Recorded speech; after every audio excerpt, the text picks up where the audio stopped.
Hi guys, welcome to Digital TechJoint. A very good morning to everybody, and I hope everybody is doing good. Now in this video, we are going to learn about Microsoft Azure Portal. In our previous video, which was our first video on Microsoft Azure tutorials, we had shown you how to create and set up a free Microsoft Azure account. Now, in this video, we are going to learn about the various features of Portal and how to use the portal to manage and monitor and create your resources on the cloud. Now, before we head to our section, here is my Digital TechJoint channel, and this is a video that I had created how to create a free Microsoft Azure Cloud account. I suggest everybody to watch this watch this video before coming into this second series of tutorials. Now, I have already logged into my account, and here is the portal. Yes, this is a home page. When you log into your portal, Azure portal, this is what you are going to see. I'm going to explain some of the key feature of portal and how to use it. Now on your top right hand side here you can see the profile. If you click on that, you can see it's Digital TechJoint at gmail.com. This ID I've used to log into my Azure account, and this is currently a free trial subscription. Now after that, next to it we have something called feedback, where we can give feedback on an experience on using Microsoft Azure. Then we have troubleshoot and support and troubleshooting, where we have 4 core options, and those options are like Mark's query to Azure community. Then we have explore Azure documentation, which I really like it. If you click on this document, you can see loads of contents, rich contents I could say, and it has a lot of documents on setting up the architect, knowing app service, cognitive services, cause DB and app functions in detail, and it also provides you with architectural design concepts and use cases that is really helpful. So this was the Azure documentation section. Then we have billing FAQs. There are a lot of queries on the billing part, and that is why there is a separate section given by Microsoft where you can ask for your all the queries, and already they have certain set of queries already there where you can refer it for your similar issues or concerns. And then we have the quick start center, which I'll click it and it is loaded within the portal, and here you can see it enables you to start with any of the service that you need for your requirement. And it also has something called take an online course, where you can take online courses and get acquainted with the knowledge of Microsoft Azure. So coming back to our home page and going back, so next to support and troubleshooting we have the subscription, where it defines and displays a subscription that you have already opted for. Then we have a notification section. This is a notification area where you get the latest notification displayed. Plus it has a very unique feature, like whenever you're selected any resources that you want to initiate or create, so while it is happening, while the resources are getting allocated, you can see that status in the notification section. I'll show to you shortly how that looks. And then finally we have something called command line interface, that is within Cloud Shell. This is like for the users who like to use command prompts, and this is within the browser. So currently when I click on that, it is asking for me to create a storage, which will do it later. But once I create a storage, I will be able to run my CLI and bash command over here within the browser. So this was Cloud Shell. Now you can see on the top middle section, that is search, resource, services and docs. So if I want to access that through my keyboard, I can just simply type G and backspace, and here you get highlighted. Now this is not a common search, and this is a very unique search. I really like this feature. It's sort of a global search. It searches entire Azure account for your queries that you're typing in, and it is very smartly displays the content. For example, let me show to you. Suppose I am typing in storage. The moment I type storage, there are 2 column result displayed, and it is divided into services, resource groups, marketplace, documentation and active Azure Active Directory. So when I type in storage, it gives me storage availability, the search key in various services, like you can see services as 17 storages, resource groups as 1 storage, marketplace as 31 storage, documentation contains 99 plus keyword of storage, then Azure document as 29, and resource, right now this resources is 0. So if I want to learn about storage, then I'll definitely click on the documentation and type in and click the storage section. So it shows me the storage section. Similarly, if I type in virtual machine, you can see it displayed virtual machines, and here I can see the list of virtual machines which is currently not there. And even if I type in the spelling mistake, still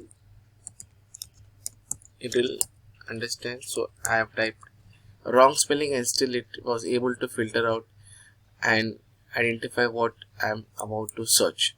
So this is a very cool feature that you can use. In fact, it will also search your Active Directory user, anything which is there in your account. For example, if I type Alex, I've created a user called Alex, and here you can see it will be able to find. I'm just typing in Alex, and while I type in Alex, here I can see Azure Active Directory, and there is one user called Alex, and I can search that from here only. So whatever you want to type in and search, this global search feature will help you to find. This is a very cool feature, and here you can also clear all the recent search that you have done. So this was on the service part. Now if you click on the extreme left side on the section, you can see the list of services. Now these are the list of core services and the most used services like app services, SQL database, Azure Cosmos DB, virtual machines, and storages, including cost management and billing. And if you like to add any resources over here, you can add them into the favorite section. Now when you over the mouse or on any of the items, like for example app service, you can see there's a star option over here. So this is already marked as favorite, and that is why it is coming in the left hand menu. I'll show to you how to add your favorites too. Now coming back to our dashboard, we have covered the top panel and the left hand side menus. Now let me just give you a brief of the layout. So when you see the dashboard, the first top layer which we have is Azure services, where we have a list of known services, the most used services, and the moment I click on more services, it will display me list of all the services categorized like AI and machine. So these are the services, analytics, these are the services, compute as 36 services, containers as 9, database as 21. So this is so huge services provided by Azure, and you will not find any services that it doesn't match your requirement. Whatever you need on cloud, it's available in Azure, and you can see this is the services that is provided. Now let me go back to your home page, and here you can see Azure services as I showed you. Then we have resources. We have something called the resource group. So here I have a resource called which has a subscription which is free trial, and then I have created a resource group called RG trial. So now what is resource group? I will just go back to a PPT where I'll explain what is resource group. Guys, this is a structure like I like to explain to you about resource group. So these are the hierarchy that you need to understand. On the top we have the management group, which is the roles that belong to a particular account, and within the roles there can be subscription, there can be multiple subscription. Like today I have a free trial subscription, tomorrow I can go for an upgrade and I have multiple subscription. Within the subscription we have resources group. Now this is something, a very good concept that has come up and that is there in Microsoft Azure, that you can group your resources based on your role subscription, so that you can manage those resources accordingly. So here you can see we have 3 resources defined, like there are 2 subscription and there are 2 resources defined under 1 subscription which manages SQL and other services, and there is 1 subscription, 1 resource and 1 services. So it becomes very easy to manage things. Like if you have multiple database instances, if you have multiple virtual machines and everything, it is very manageable if you categorize them as resource group. Like for instance, we can have within IT department, we can have something called UAT environment as a resource group, which has own set of servers. Then can have production. Similarly, we can have test environment, something like that. So this is very important concept that I wanted to explain to you. We will go back to our portal now. So we explained about the resource group, and during our next videos, like when we release more videos on services, then we'll show you how to use them. Then we have something called navigate. From here you can navigate to subscription, resource group, all resources, and dashboard. All resources is something very good feature where you can see all the resources that is available in your account. And then we have tools, like there are various tools like Azure Monitor, which is I use. Then we have something called cost management, which is I'll show to you right now in couple of minutes. So this is the layout of Azure. Now let's understand how things work, and like when you want to enable a service, how can you do that. For example, let me show you here if you have all resources. Now when I click on all resources, right now I don't have any resources defined, but then I'll be able to show you something like the cost management section. So let me just search cost management. So cost management, I can search and find it over here, and it is easily available over here too. I had mentioned about how to add favorites, so let me do that for you. So I'll go to over here, and in app services I will, or in virtual machine, if you just over your mouse over there, I'll just untick it. So once I untick it and just refresh it, you'll see virtual machine is not there in the list. In order to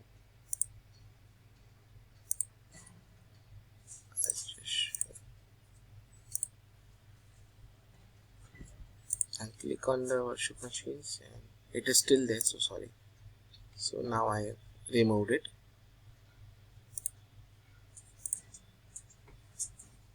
And here you can see it is not available now. Now if I go to dashboard again and I click, just get my mouse over virtual machine, you can see it is not ticked, and I'll just tick it now. Now this gets added in your favorites. So I need to refresh it. It is ticked now, and it should be available over here too. You can see the virtual machine is over here, it's added already. So this is how you can add and remove items from the left hand side menu by enabling and disabling the favorites. Now let me just quickly show you how does the quick start center works. So here you can see the quick start center is already over here, and if I want, I can just search quick start and just click it. Now this is a quick start center which provides you an option to create instance or create services or on the cloud. So here, for example, if I want to create a virtual machine or set up a database, I just click on start. When I do that, it will prompt me to select the platform. I say Windows, and this is how it gives an option to input the various parameters required to create your server on the cloud. Now I'm not going to create a service right now because this is a dedicated tutorial that I'll be releasing this week on how to create your server on the cloud with various parameters and how to connect using an RDP. So this is how you need to select any services and click to add resources. I'll just go to the cost management and I'll show you certain things. Like this is the cost management, which is a very important section that needs to be covered, which I'll be covering, but I just wanted to show you, like in my cost management, it's a free trial, and right now my current usage is this one, which is mentioned over here. Now if I click on cost management,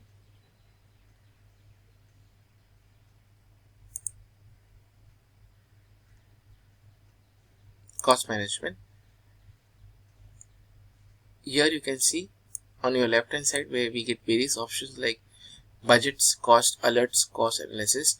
It is very important for one to set up cost alerts, very important on cloud, because it is linked with a credit card and we don't want that we use any services without knowing the impact of the cost. So cost alerts it's very important. And then there is budget, which is all which will be covered in my next video, where you can set your own budget and you can set up your own threshold limit. For example, I'll just show you quickly. Now when you create a budget, you name the budget and you specify the budget period, and then very importantly give a budget amount threshold. So I can say it should not be more than $100. So that is the level of threshold that you need to add. Then apart from that, we have something on cost analysis, which is a very beautiful feature that I really like. If I click on cost analysis right now, I have spent some amount on setting up the servers for this tutorial, and here you can see a beautiful dashboard is displayed, which will show you day wise. Now here I've selected, you can select the period, current month, last 7 days. So I select this month, that is May 23, and here you can see it shows you a very beautiful dashboard where it shows you the service wise cost incurred and location wise and group wise. Now here I have only one group, but it also shows you group wise, and there's a beautiful graph that is displayed, and there's various features that you can use, like you can download this report, share it with your accounts team, and you can set up alerts and everything. So we have payment methods, invoices and subscription, everything under one roof. That is the cost management section. So this was more of a portal and how do you get comfortable with these options and everything, and this covers your portal tutorials. In my next video we are going to learn about how to set up a virtual machine on Microsoft Azure and how to troubleshoot and connect using your RDP service. So guys, I hope you like the video. Please do subscribe my channel and share my channel link with your friends, colleagues and family members, and help us grow our channel. And do like my videos and comment. Thank you so much for your time.